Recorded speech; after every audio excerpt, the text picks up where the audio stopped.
Estamos aqui no Japão faz 3 anos e nosso visto está para acabar. E a questão é, vamos ficar aqui ou vamos voltar para o Brasil? Mas primeiro, para vocês entenderem a nossa decisão, vamos explicar tudo o que aconteceu durante o nosso período aqui. E também no Brasil. Porque vai que o nosso salário era bom ou era ruim, será que estávamos numa condição boa? Precisa falar um pouco de tudo. Sim, para vocês Por... entenderem tudo certinho. É, Começar que a gente já estava namorando faz um tempo. Quando a gente completou 5 anos, a gente falou, vamos casar. E a gente e a gente casou nem tinha dinheiro, eu tinha acho que R$ 1.000. Eu tinha por R$ 1.000 aí. mais ou menos no bolso. A gente não tinha festa, dinheiro para fazer festa, nada do tipo. Tava com medo até de não ter dinheiro para casar um cartório. E a gente falou, e era uma data importante, que assim, além de ser 5 anos, era 5 anos exatos e caía num sábado, que também foi um sábado que a gente Começou a namorar. começou a namorar. Então eu falei, é agora. Tipo, não tinha mais desculpa, né? E aí a gente casamos. Sem dinheiro e tivemos que ficar morando na casa dos meus pais. E aí nós já estávamos morando juntos já, né? Nessa época, tudo, né? Mas basicamente a gente só oficializou, né? Sendo que assim, acho que desde o começo a gente já estava casado, desde quando começamos a namorar, né? Era uma vida, pra mim já era de casado. Eu e ela juntos. E aí tá. Então a gente se casou com 5 anos juntos, né? Nessa data importante.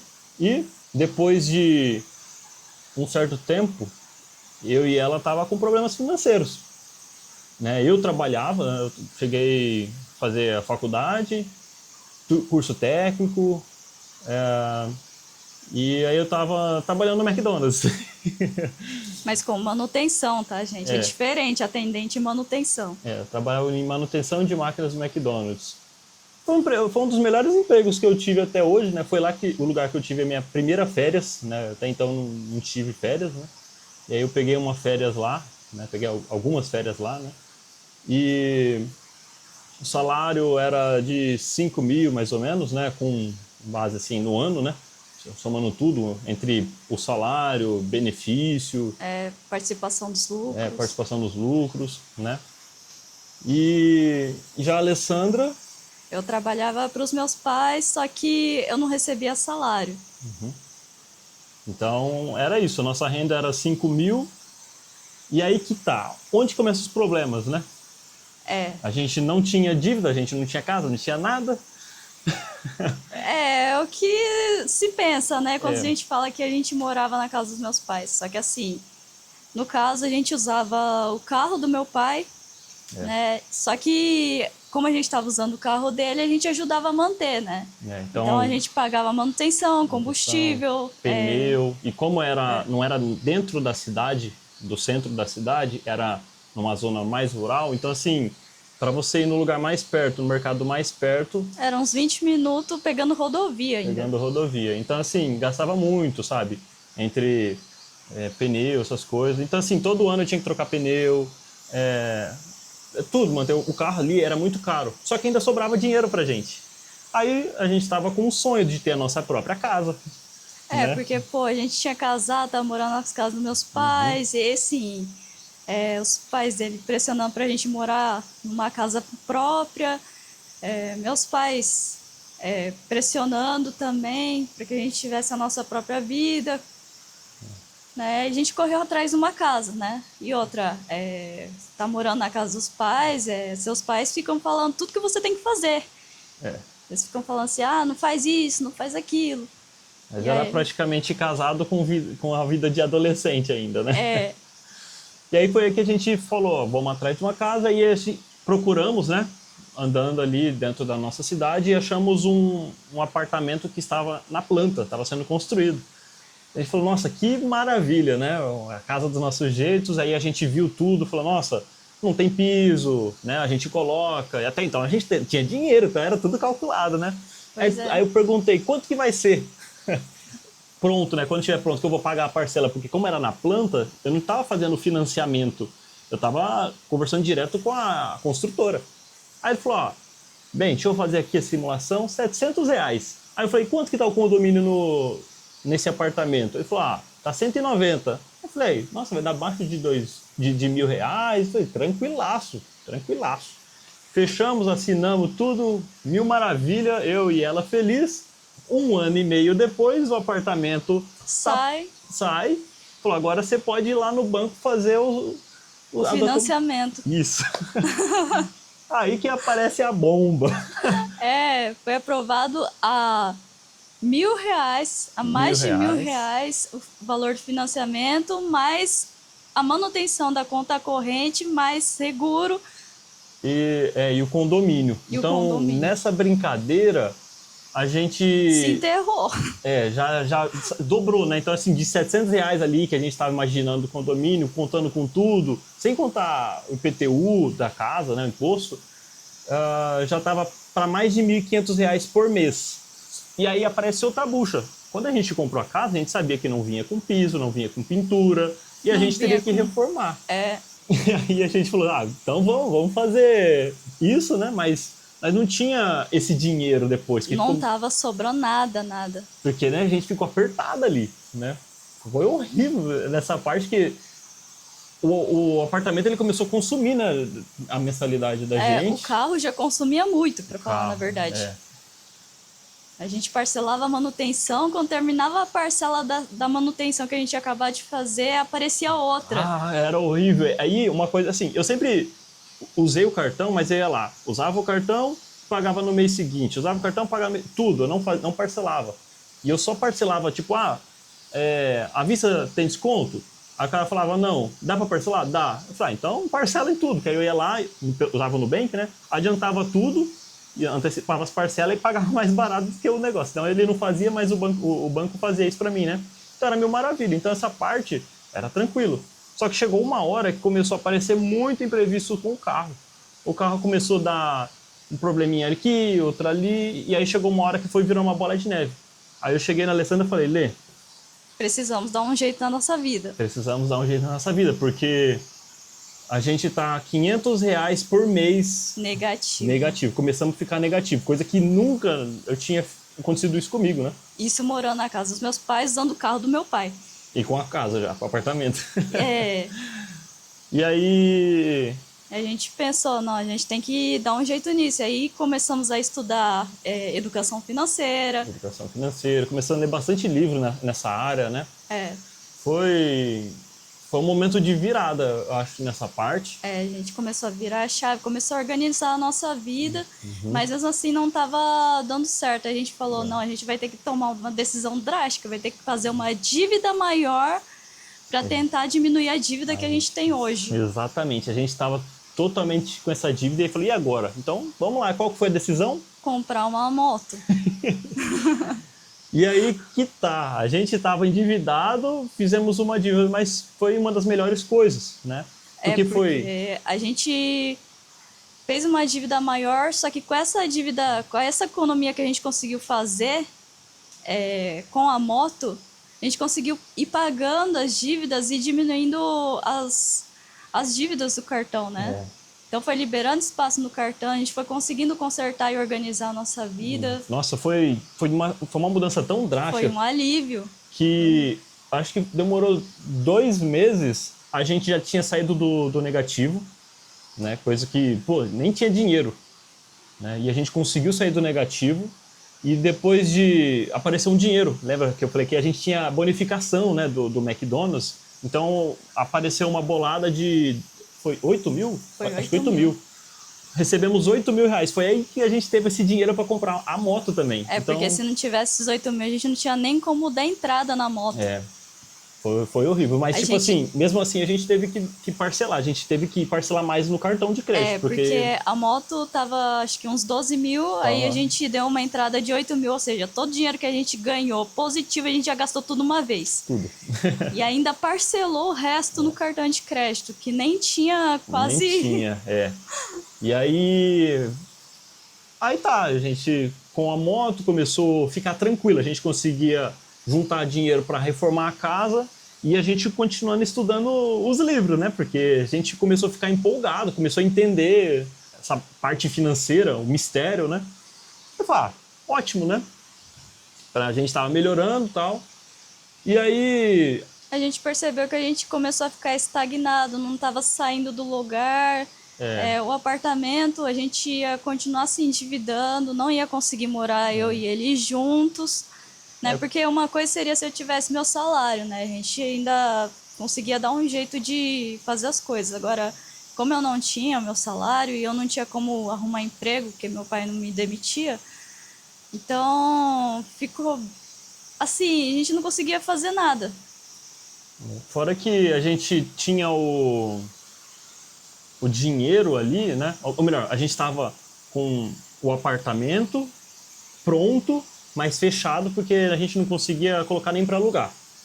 Aí a gente queria juntar dinheiro, só que a gente, o piso, já ia dar 4 mil reais de piso, né? Aí era o piso que tinha que comprar. A pintura. Era pintura, a gente conseguia fazer. Essas coisas, como eu mexia com manutenção, eu sabia fazer. Só que, tipo, um piso eu nunca tinha colocado na casa inteira, né? Aí tinha móveis planejados também para colocar. Aí os móveis planejados, a gente começou a estudar móveis planejados para tentar colocar na casa lá, né? E aí, então assim, a gente estava nessa energia, estávamos fazendo esse tipo de investimento para tentar economizar o máximo e investir o mínimo, né? E conseguir ter esse retorno. Só que a gente foi vendo, calma, eu consigo ganhar dinheiro sem ficar com esse apartamento. Aí a gente falou, vamos fazer um negócio, vamos vender esse apartamento, porque ele tá segurando demais a gente, né? É uma coisa que minha mãe sempre discordou. Ela sempre falou, você precisa de uma casa, apartamento. Então ela vivia falando, né? Seu irmão ali já tem a casinha, né? Dele, que não sei o quê. Eu gostaria muito que você tivesse essa casa, né? E aí eu tive que ir contra, né, nessa parte. Eu tive que seguir o que eu estava estudando, confiar, né? Eu lembro até que minha mãe falou assim, você vai confiar nesses livros? Eu falei, vou ter que confiar. É a única alternativa. Eu estava fazendo que nem todos, sabe? Tendo o mesmo sentido ali, né? Nascer, crescer, trabalhar, chega uma hora, torcer para aposentar e morrer. Aí eu falei, não, eu tenho que sair desse ciclo natural, né? E aí eu peguei, decidiu vender e chegamos e falamos, quer saber? Quanto que a gente gastou? A gente foi lá, fez as contas de tudo que a gente investiu ali no apartamento e falou, a gente ficou 1 ano e meio. Eu falei, eu preciso desse dinheiro já, porque quanto mais tempo eu ficar com esse apartamento tendo que pagar, esperar 1 ano, né, para conseguir vender, mais eu ia continuar ali tentando recuperar esse dinheiro. Então eu cheguei lá e falei, eu vou vender já. Eu anunciei hoje, cheguei no corretor e falei, eu quero esse valor e ponto. Aliás, eu quero esse valor. Se tiver esse dinheiro na minha mão, eu falei, não tô nem aí se você vai colocar ele 2 vezes mais caro. Eu quero esse valor na minha mão. Se tiver na minha mão, fechou. No dia seguinte já estava vendido. Né? Só que tem um problema. A gente fez isso por... Qual é o nome? Contrato de gaveta. Contrato de gaveta. Então a gente teve um BOzinho, mas esse daí... Acho que daí entra o caso, né? Explicar essa parte, né, Pri? Não, eu acho que já tá prolongando demais, já, com a verdade. Entendeu, gente? Então, vamos pular essa parte. Então, no momento que a gente percebeu que a gente estava estagnado, a gente não conseguia evoluir na nossa vida, não conseguia nem fazer manutenção no apartamento, nem juntar muito dinheiro, né? A gente já tinha dado entrada nos documentos para vir para o Japão, só que a gente ficava, vamos, não vamos. A gente estava muito indeciso ainda. E aí um dia a gente chegou lá na agência, falou, e aí, como tá os documentos? Aí eles falaram assim, tá tudo finalizado, vocês têm 20 dias para estar lá no Japão. E por que eles não avisaram a gente? Porque assim, teve o período daquela doença, né? E aí a gente meio que deixou anos ali, né? Deixou acho que uns 2 anos ali parado, e a gente nem queria mais saber disso. E aí a gente falou, vamos lá, só dar uma olhada. Aí nisso a gente chegou e falou, esse é o último mês. E tipo, eu tava de férias, né? Eu tava de férias no McDonald's. Aí eu falei, e eu não podia, né, fazer isso, né? Chegar lá, me demitir, né, nas férias, né? E nem eles podiam me demitir. Aí eu falei, bora pro Japão. Eu tava trabalhando no Mac e vindo pro Japão aqui. E aí a gente veio. Chegamos aqui... Não, e a gente tinha 20 dias, não tinha preparado nada, tava sem câmbio, sem mala. A gente não sabia o que trazer. Foi corrida, a gente entrou em desespero, foi um susto, a gente ficou assim... Bem, 20 dias. Aliás, menos, né? Porque menos. era 3 dias só para vir para cá. Era 3, a gente tinha que estar aqui, acho que era dia 31, 30, no Japão. Então, assim, já começa que o horário, o Japão ele tem 12 horas adiantado, então a gente já perde 12 horas nessa brincadeira, né? Aí você tem o tempo de voo. Aí a gente morava no interior, tinha o tempo pra gente sair da cidadezinha até chegar no aeroporto internacional. E aí, Congonhas? É isso aí. Então, assim, era muito tempo que a gente tinha, ou melhor, pouco tempo que a gente tinha, era, sei lá, menos de 2 semanas, talvez. Mais ou menos? Eu não sei agora, mas eu lembro que foi muito corrido, a gente nem tinha mala. Nossa, a gente correu pra comprar as malas, graças a Deus a gente achou todas as malas que a gente precisava. A gente foi atrás do câmbio, graças a Deus a gente achou uma casa de câmbio que ia ter o dinheiro pra gente. Porque lá na cidade, pra pegar esse dinheiro em ien, né? O pessoal falava, você vai ter que esperar um mês, 2 semanas. Aí eu fiquei assim, eu preciso de dinheiro já. E achar dólar, você achava assim, o pessoal tinha lá em estoque, mas o ien, o pessoal falou, você vai ter que esperar. Aí teve uma lá que pegou e falou, na semana que vem já tá com esse dinheiro aqui. Eu falei, você tem certeza? Porque eu já tô saindo. Eu falei, não, tenho. Eu falei, então tá bom, fechou. Era isso, a gente chegava com a mão na frente e outra atrás. Não, não ia ter não ia ter dinheiro. nada. Mas no final das contas, a gente veio e chegamos aqui. Então tá, e agora? O que aconteceu? Nós chegamos aqui no Japão. Como a gente morava com os meus pais, a gente não tinha nada próprio, não tinha prato, panela, talher, a gente não tinha nada nosso, só tinha roupa. Então a gente só trouxe roupa. Roupa e 2 computadores todo ferrado. 2 notebooks, o meu já tava quebrado, se fecha a tela, é capaz de não abrir. E o dele todo travando. Então, e aí, quando a gente chegou no aeroporto, o voo que a gente pegou do Brasil para a Alemanha, que a gente veio pela Lufthansa, né? Nossa, foi horrível. Não, do Brasil para a Alemanha foi tranquilo. O piloto era bom. O piloto era bom, o avião tava mais vazio, foi bem tranquilo. Agora, da Alemanha para o Japão, o avião tava lotado. Colocaram a gente no meio do avião, ou seja, tinha 4 assentos, colocaram a gente nos 2 do meio. E...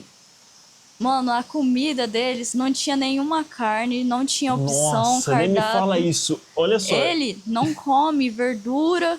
E aí era queijo com berinjela. Não, eu comi tudo. Era... Nessa parte eu tava com tanta fome, que eu achei que eu ia morrer antes de chegar no Japão. Porque eu preciso de carne. Eu como bem, mas foi passando o tempo ali e a barriga foi doendo. Aí eu chegava, comia... Eu falei, eu preciso comer comida que sustenta, comida pesada, sabe? E pior, a marmita deles era, além de ser vegana, era pequenininha.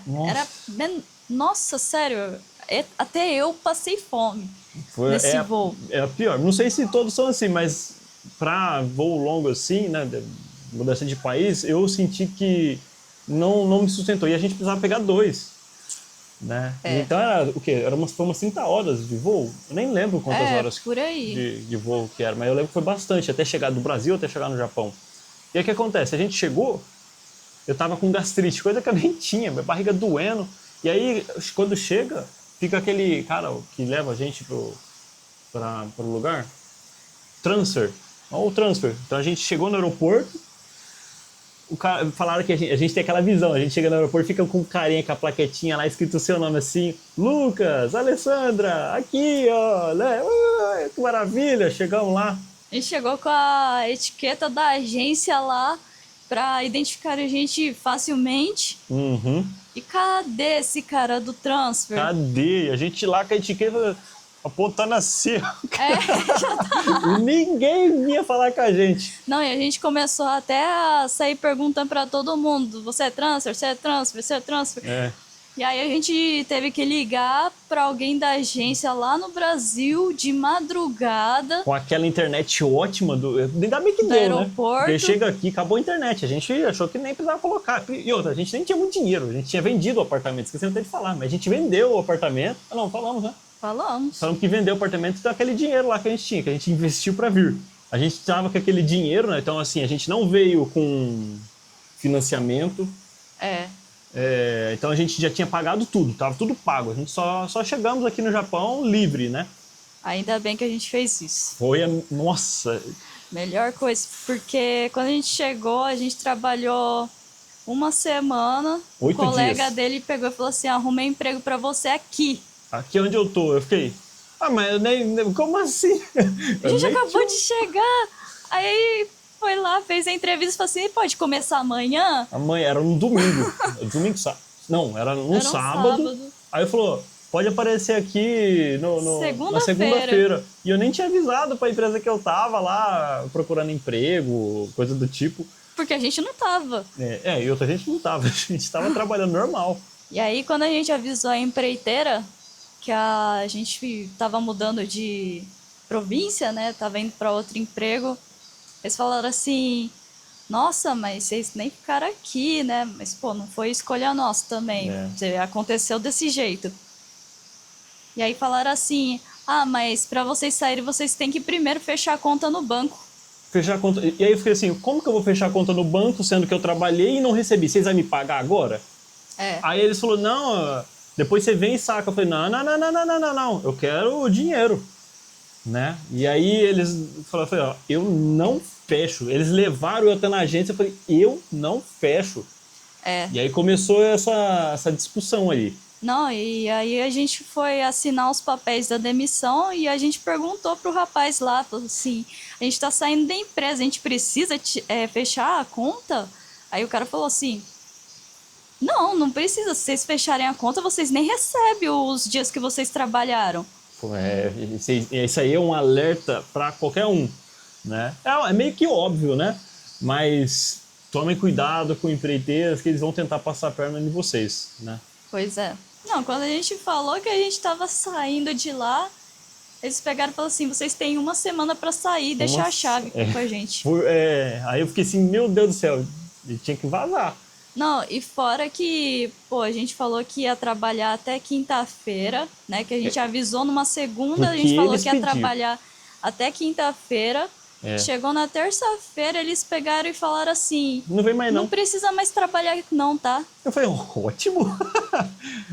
E olha que a gente tava trabalhando bem, porque com 2 dias de serviço, o rapaz que estava me ensinando a linha, ele faltou, né? Ele pegou uma folga remunerada e aí eu fiquei lá na linha. E aí, tipo, ele fazia, acho que 800 peças, né, no horário de serviço, eu fiz 700. Então, assim, tava indo bem também. Não tava no mesmo nível, mas já tava indo bem. E o pessoal gostava de mim, vixe, o pessoal gostava lá de mim. Só que depois disso, acho que eles ficaram meio brabo, porque eu já ia querer sair.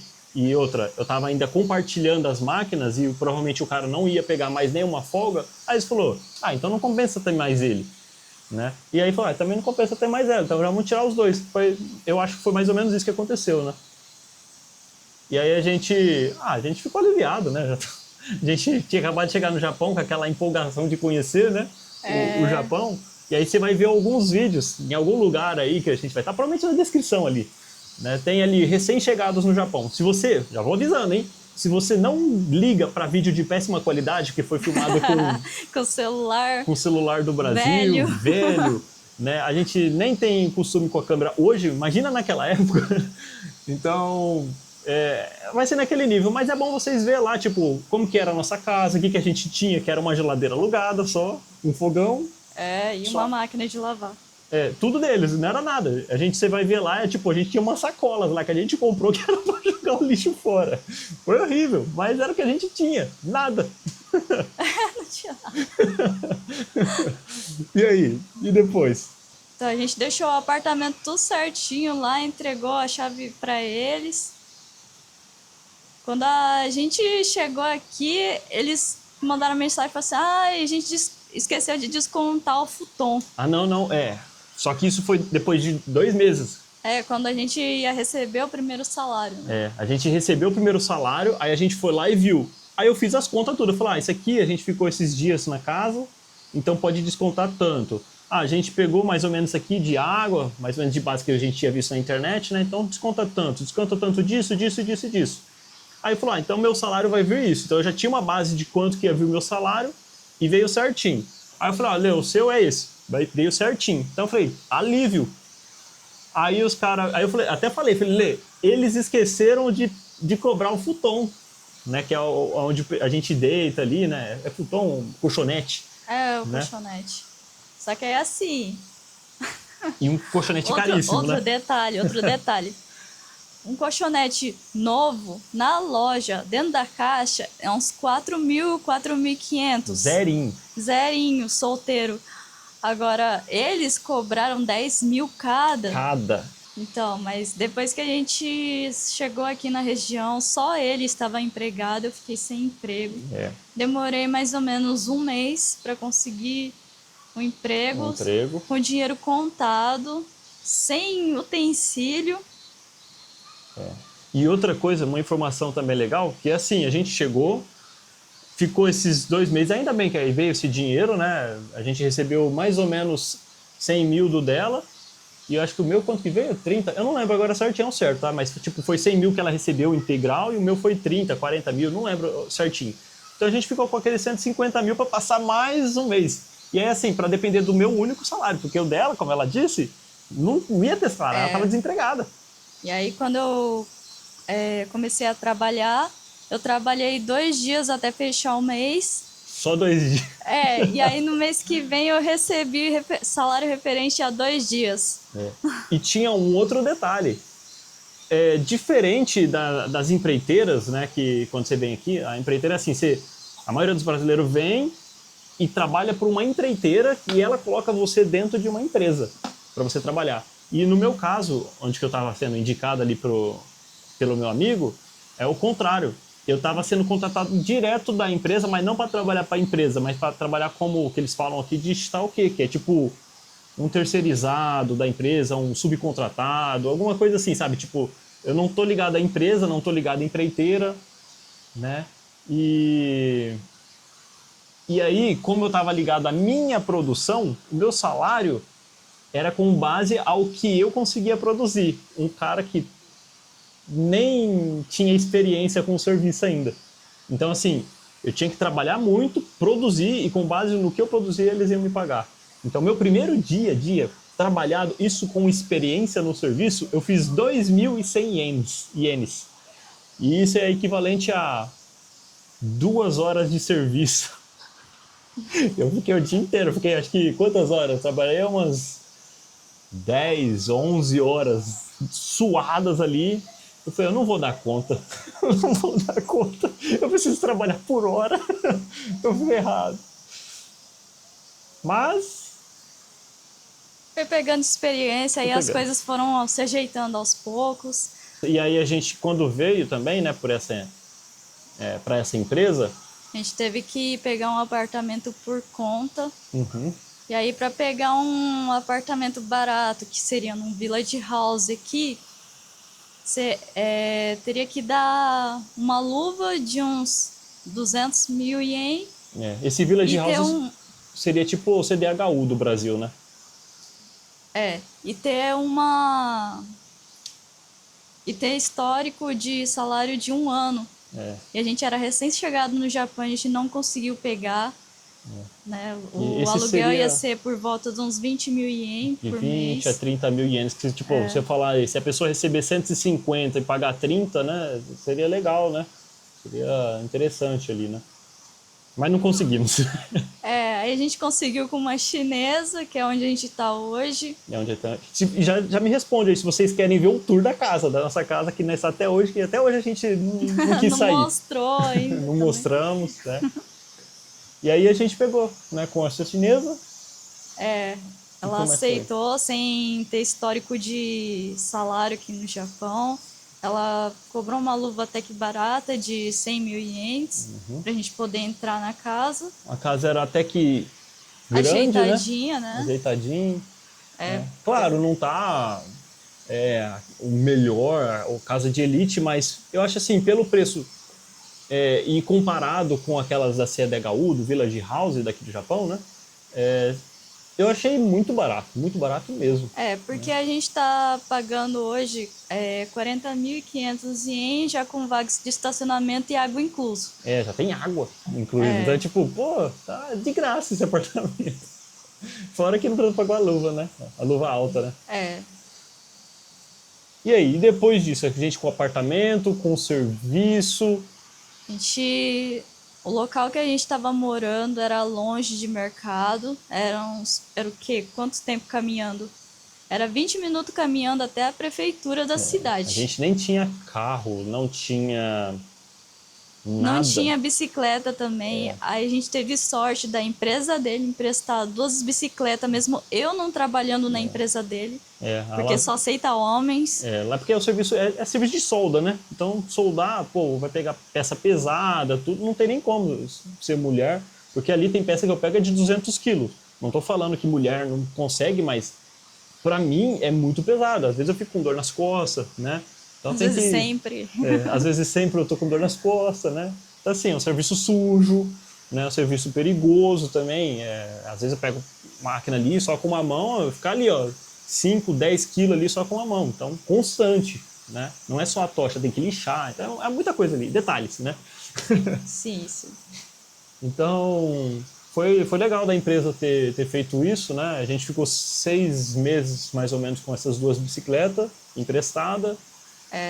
Enquanto a gente estava com esses meses com a bicicleta emprestada, já fazia mais ou menos uns 2 meses que a gente estava procurando o carro para comprar. Aí todo final de semana a gente pegava na sexta, né? Fazia a compra da semana. E até hoje a gente tem esse hábito. Chegava final de semana e a gente saía para passear de bicicleta. Passeava de bicicleta. Era uma maravilha que você conhecia. Corre de bicicleta, prefeitura, procurar material para serviço, comprar para casa. A gente entrava no meio dos becos ali da cidade aqui do Japão, andava, ficava olhando as coisas, dava no meio de um lugar bonito, sabe, cheio de árvore. Bem parecido com esse está aqui agora, mas tipo, mais simples, claro, né? Mas a gente já passou perrengue também, de às vezes comprar muita coisa e quase não caber na cesta da bicicleta. Nossa. Nós fizemos um investimento, compramos aquelas, como é que fala, que prende na garupa, um monte de cordinha. Pegava as caixas de papelão do supermercado ali, colocava ali assim e levava, né? Era então, o jeito. Isso tudo foi acontecendo com a gente, né? Então a gente foi sentindo que foi evoluindo de pouquinho em pouquinho, né?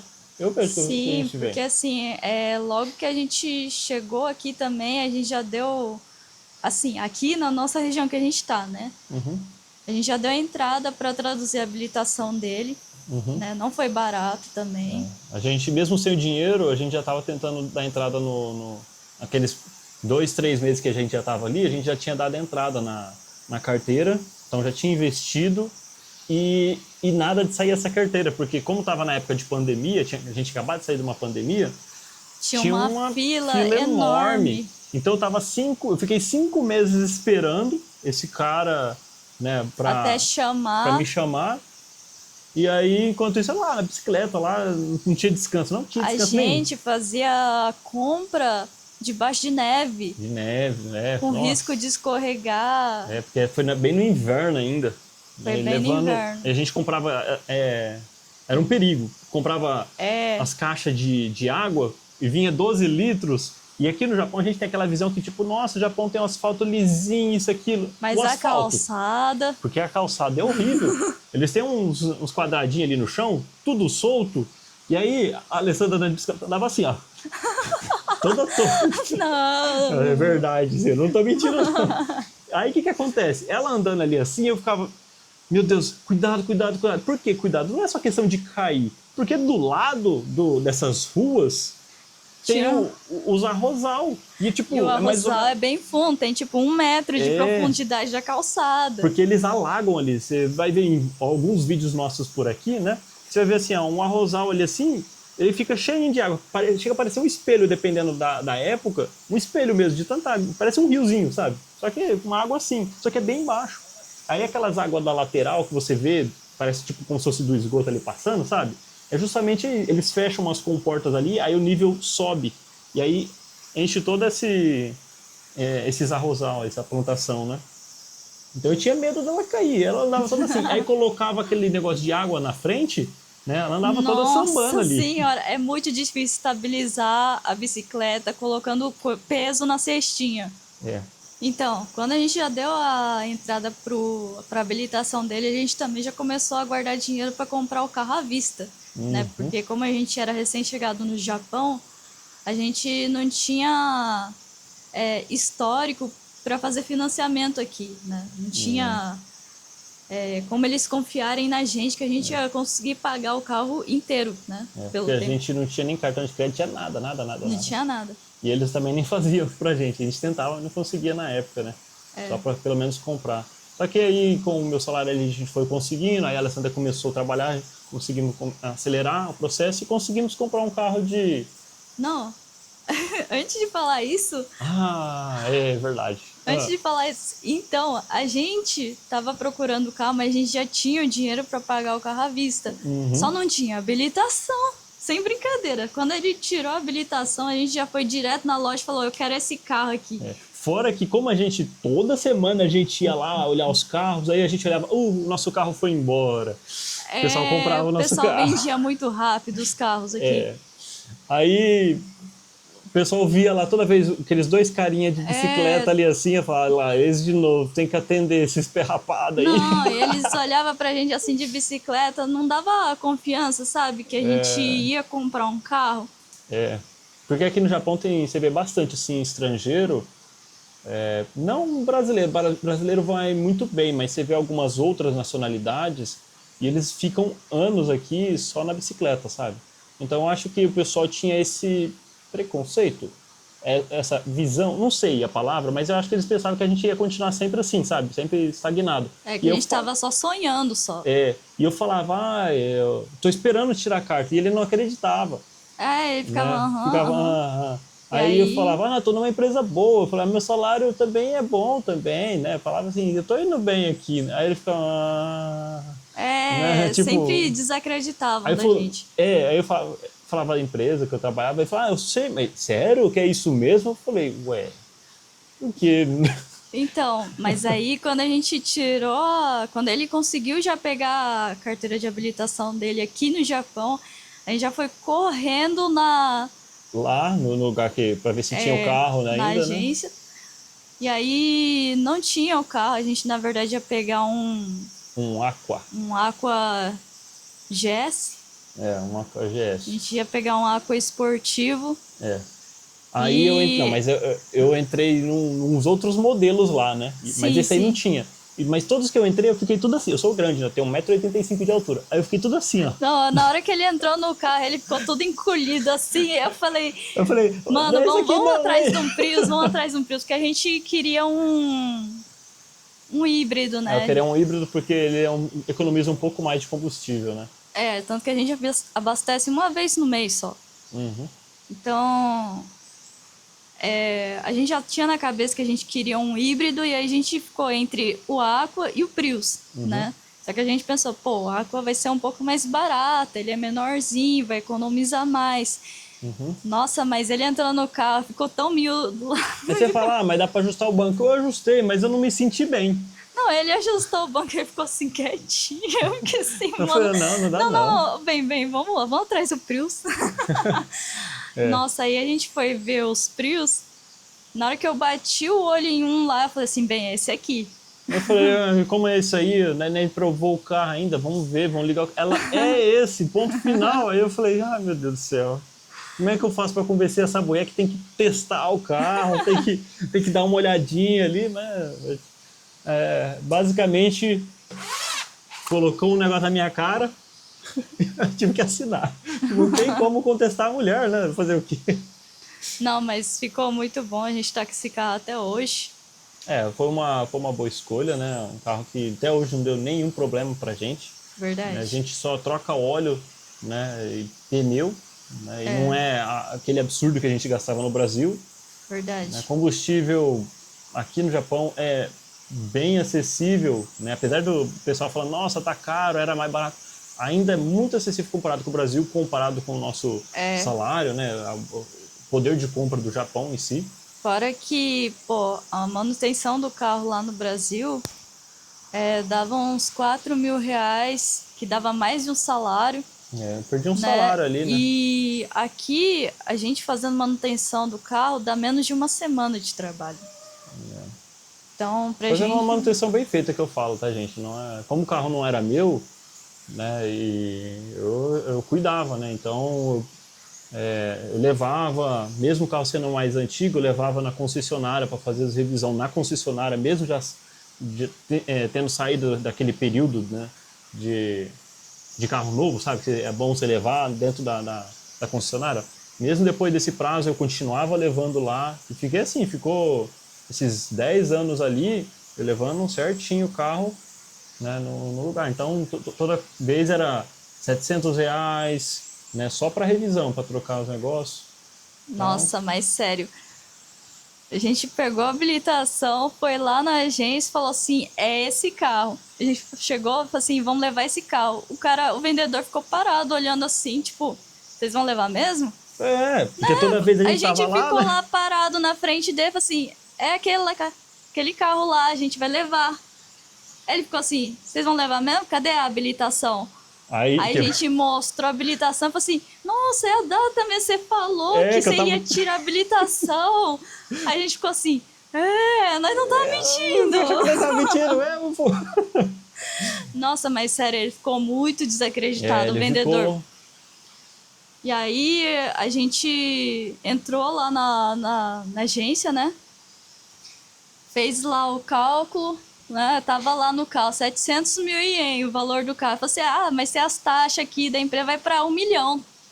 Aí eu falei, nossa Era 1 milhão e alguma coisinha, acho que 1 milhão e 50, porque eles colocavam um monte de taxinha lá deles lá. Mas nós já sabia, já que ia ter essas taxinhas. Né? Ainda bem que a gente já tinha perguntado antes, a gente já estava preparado. Né? Mas aí, na hora que ele falou o valor, falou assim, vai ser à vista no dinheiro.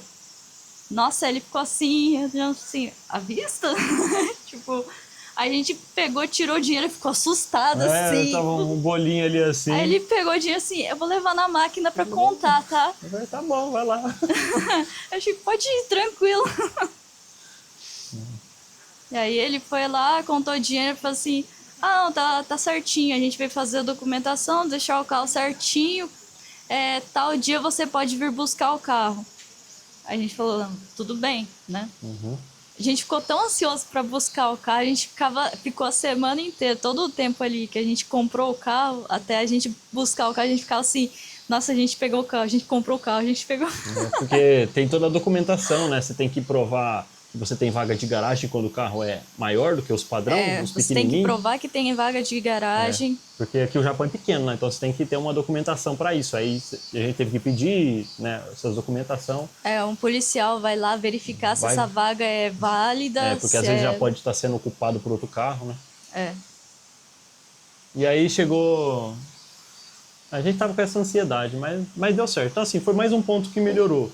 Não, e é sério, quando a gente foi buscar o carro, a gente faltou no serviço porque era um dia de semana. Debaixo de chuva. Não, e a gente falou assim, não, vamos a pé, né? Porque é pertinho, né? E aí a gente vai de bicicleta, não tem como trazer a bicicleta de volta. A gente foi a pé, começou a chover no meio do caminho, chegamos lá molhado pra buscar o carro. Mas foi uma maravilha. Aí eu falei, não, Lê, fica em casa. Ela, não. Eu vou junto. Eu quero ver o carro. Ela foi nosso primeiro carro. Nossa, de verdade, nosso primeiro carro. A gente comprou junto, pô.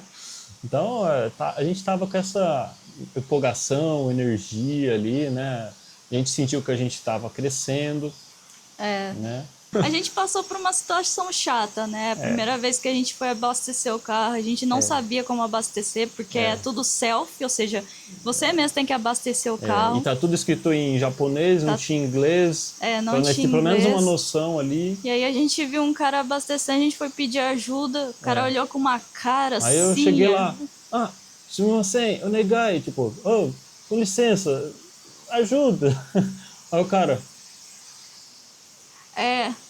Aí eu peguei e falei... Ele pegou, entrou no carro e vazou. Aí nisso eu falei, Ale, se foda, o cara não vai ajudar não, vamos apertar qualquer botão aqui. Aí a gente... Eu xinguei, desculpa, gente. Eu acabei xingando. Ai, meu Deus do céu. Vocês têm uma noção que eu fiquei bravo, né? Não, e aí a gente ficou assim, pô, ali a lojinha ali onde fica os atendentes estava fechado. É.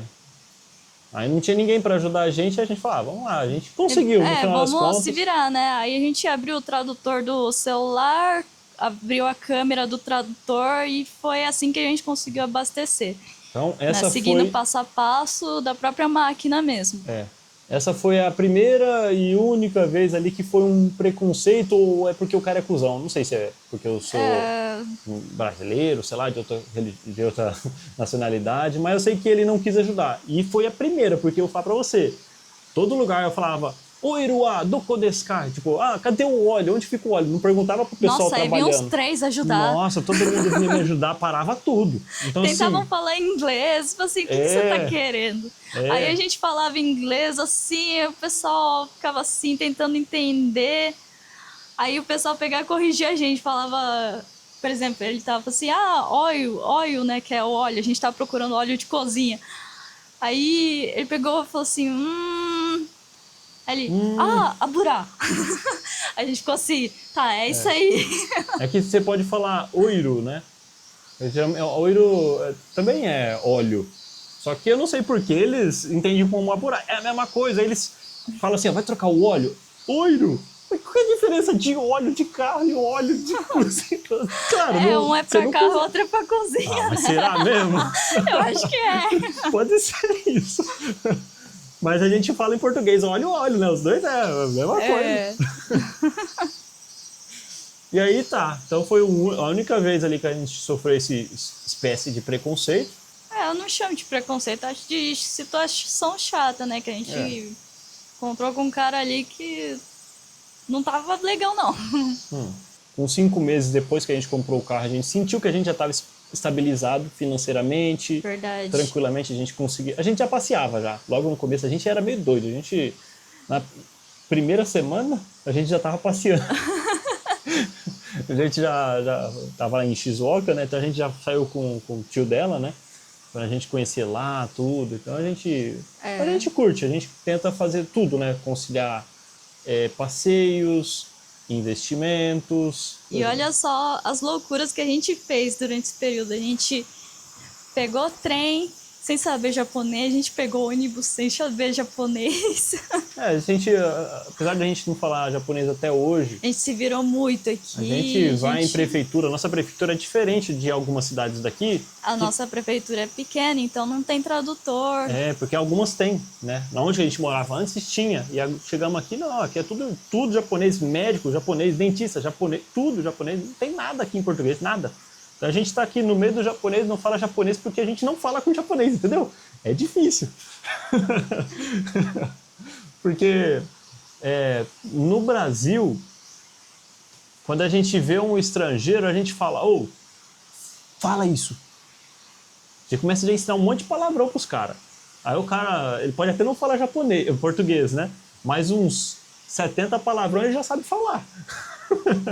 Agora aqui não, aqui os japoneses eles são bem quietinhos, né? Se você não for atrás deles, eles não vão atrás de você. E a gente até hoje não tem amigos japoneses porque a gente também é quieto, né? A gente é só eu, a Alessandra aqui e agora vocês. O Japão começou a fazer algumas coisas, né? O governo japonês começou a fazer algumas coisas que fizeram ter inflação no país. Então, o preço dos produtos, muitas coisas dobraram de preço. A gente percebia que ia acontecer isso lá do Brasil, porque como a gente já estava estudando essa parte, então a gente já viu lá, falou, não está sendo legal. Aí quando a gente chegou aqui, né, a gente já estava meio que sabendo que ia acontecer, aí veio também umas novas cédulas em circulação, começou a ter mais dinheiro também para circular, eu falei, meu Deus, vai piorar. E a gente está simplesmente hoje vivenciando o que vem acontecendo, né? Então, mais dinheiro circulando e o produto continua até escasso. Então, está começando a disparar. Porque quando a gente chegou no Japão, a gente comprava o arroz a 2.000 ien. Menos ainda, mas 2.000. Aproximadamente 2.000 ien era o valor de um pacote de arroz de 10 quilos. Que era basicamente o mesmo preço do valor aí do Brasil, 30, 40 reais. E hoje, nestes dias, né? Aliás, no dia que a gente fez um vídeo no mercado, já tava por volta de 8.000 ien, o mais barato. E dá praticamente uns 350 reais. Então veio subindo. E não foi só isso não. O suco a gente pagava 98, agora sem conta por 300 e já chegou a bater 600 ienes, sabe? Agora deu uma caída, né? Então, e não é só isso, é tudo. Tudo tá mais caro, tudo. O pão, o ovo, tudo. Não tem mais o que fazer, né? E assim, o objetivo quando a gente veio pra cá foi a gente sobreviver com o meu salário, né? Pra gente conseguir guardar o dele, né? Coisa que a maioria dos casais fazem quando vem pra cá. E aí foi tendo esse aumento de preço, meu salário também não foi aumentando. Quando teve o primeiro aumento de salário foi de 10 ien. 10 ienes. Foi 10 ienes. 10 ienes? Ó, o salário mínimo da região hoje está em 1.000 ien. Eu recebia 1.000 ien, né? A hora. E aí, quando eles falam assim, teve um aumento de 10 ien, o que eu ouvi? Seu salário subiu de 10 reais para 10 reais e 10 centavos. Aí eu fiquei assim, nossa, que maravilha, né? Isso deu já descontando em imposto, seguro-saúde, dava um aumento de 2.000 no mês. 2.000 ien no mês. Aí teve um segundo aumento, subiu para 1.050, mas mesmo assim não foi o suficiente para acompanhar o aumento de preço que teve no Japão. Então, deixa eu falar para vocês, o que acontece? Um dia a Alessandra chegou em mim e falou assim, bem, eu vou fazer hora extra. E aí, assim, ela trabalha no turno fixo e eu também. Nós dois trabalhamos de dia. Sendo que isso eu acho magnífico, né? Porque aqui no Japão tem gente que trabalha de dia, de noite, de dia, de noite. E fica alternando toda semana. E a gente é chiclete, a gente não desgruda um do outro. Fica só assim. E aí eu falei, pô, por que a gente vai pegar e mudar? Vamos ficar no turno fixo. Então a gente conseguiu essa condição. Mesmo o salário dela sendo menor, eu falo, Trim, continua nesse serviço. Se eles pedirem hora extra, fala não. Porque assim, quem tá cuidando da casa sou eu que faço a comida, organizo o documento, faço os corres, né? Então, faz toda a parte ele fica lá no serviço, ele fica mais tempo no serviço. E aí, eu saindo Teide do serviço, eu que cuido das coisas sozinha em casa. Teide, o que é Teide? Teide é fazer só as horas... Só o horário padrão, 8 horas de serviço. Então, a gente ainda pretende construir uma família, né? Ter filhos, tudo. E a gente, na verdade, ainda está verificando o melhor local para cuidar disso, né? A gente está pesquisando, ver se vai ficar no Japão, no Brasil. E outra coisa, uma coisa que a gente está muito assim, sabe, procurando ver, é uma forma de ter uma liberdade financeira. Porque assim, como o meu salário, ele varia muito conforme o que eu trabalho, quando ela for ficar grávida, ela não, eu gostaria muito que ela não trabalhasse, né? Ela ficasse ali focada mais na criança também. Eu também quero estar do lado da criança. Então hoje a gente vem numa correria ali atrás desse nosso sonho, que é ter um filho. É um dos maiores sonhos hoje para nós, né? Só que para isso a gente precisa de dinheiro, a gente precisa de um dinheiro que entra para nós, para nos sustentar. Para não depender de trabalho, porque depender de trabalho aqui, as pessoas querem muito que você trabalhe o máximo possível, quanto você puder. Domingo a domingo, né? Aí você, você se esforça, né? Muito bom, parabéns. Então, assim, primeiro aqui é trabalho, depois família, depois Deus. Entendeu? Nós brasileiros, Deus, né? Família, depois trabalho. E o meu é Deus, família, trabalho, eu acho que nem entra numa lista minha. Eu quero liberdade, eu odeio trabalho. Não pode trabalhar não, de onde que tira isso? Então agora a gente tá assim, tá procurando dinheiro, procurando formas da gente ter dinheiro entrando para ter mais liberdade. Pra ter liberdade, porque assim, meu sonho não é só ter o filho. Se for pra ter o filho era fácil, né? O negócio é, eu quero ter o filho, mas eu quero ver o meu filho crescendo. Eu tive amigos que tiveram um filho e eu pisquei e já tava com 2 anos. Pra mim, eu já tava grande. Aí foi ver 3 anos, 6 anos. Eu falei, gente, essa criança já tá com 10 anos. Eu falei, é muito rápido. Então eu fico impressionado, sabe? De ver como as crianças cresceram. E eu nasci em tudo, né? E cresci longe do meu pai. Então, é algo que fica dentro de mim que eu gostaria muito, sabe? De estar presente com o filho. Então é uma coisa que eu não aceito. Então eu tô, né, me cobrando para eu conseguir atingir esse objetivo de não só ter o filho, mas estar presente, ver ele crescendo. Então, E apesar de tudo isso que a gente tem passado aqui no Japão, de todo o perrengue que a gente passou, eu sinto que a gente evoluiu muito aqui. O Japão ainda nos traz muitas experiências boas, né? Então, a gente ainda pretende continuar aqui o máximo que a gente puder, mas a gente não tem o sonho de viver aqui para sempre também. A gente vai aproveitar o máximo que a gente puder. Eu acho que a gente, mesmo voltando pro Brasil, a gente vai acabar voltando pro Japão. Então a gente vai sentir muita saudade daqui quando a gente for pro Brasil. A gente acabou criando raízes aqui, né? Então é um lugar muito tranquilo, você pode ter uma vida muito de boa. Então assim, se eu morar no Brasil ou se eu morar no Japão, para mim vai ser independente, né? Eu vou querer estar sempre no outro país que eu não morar. Eu sempre vou passear porque é um excelente país, tanto aqui quanto o Brasil. Então a resposta, vamos ficar ainda no Japão. Não vamos para o Brasil, vamos renovar o visto, temos que correr atrás de toda a documentação, não sabemos se vamos ficar mais 3 anos, 5 anos, né? Isso só o tempo dirá, mas vamos aproveitar mais ainda, porque vem surgindo resultados, vamos dizer assim, né? Não sei se vocês conheciam já esse canal, mas deixa aí nos comentários. Vocês acham que está sendo uma boa opção a gente continuar aqui depois de tudo isso que a gente passou? Ou você acha que nós estamos fazendo uma cagada? A gente precisa voltar para o Brasil? Ou será que a gente já tem que ter filhos? Né? Deixa os seus palpites aí, eu quero ler. Às vezes eu não consigo responder, vocês vê, né? Porque a gente tem um tempo muito curto aqui no Japão, a gente sempre está bem atarefado, mas conforme a gente vai conseguindo, a gente dá uma lida ali. Então, comente aí, diz para nós aí o que vocês acham de tudo isso. Muito obrigado e até o próximo vídeo. Se inscreve e tchau! Falou!